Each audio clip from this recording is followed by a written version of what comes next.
Halo, perkenalkan nama saya Margareta Esa Mahaning Prawidina, berasal dari instansi pemerintah Kabupaten Kendal dan merupakan peserta Latsar CPNS PPSDM Migas Cepu, gelombang 2 kelas E nomor absen 27. Di sini saya akan mempresentasikan mengenai analisis isu kontemporer di instansi tempat saya bekerja, yaitu di RSUD Dr. Haji Suwondo Kendal.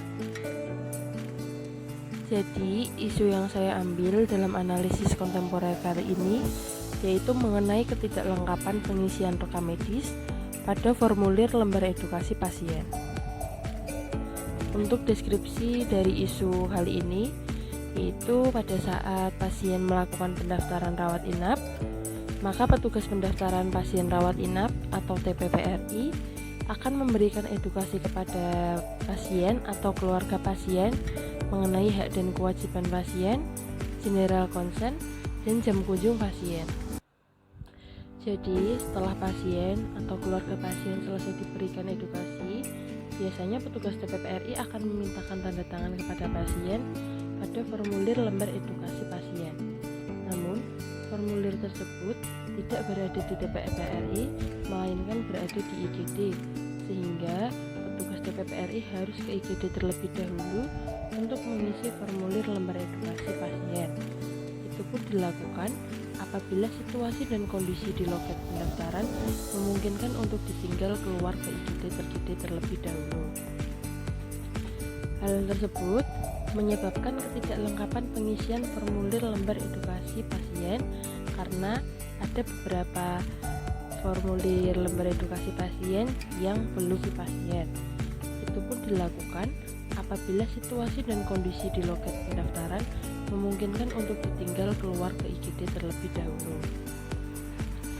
Hal tersebut menyebabkan ketidaklengkapan pengisian formulir lembar edukasi pasien karena ada beberapa formulir lembar edukasi pasien yang belum terisi dengan lengkap.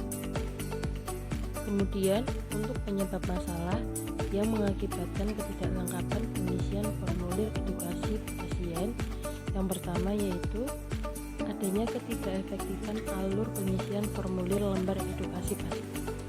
Yang kedua, kurangnya komunikasi antara petugas pendaftaran dengan petugas IGD.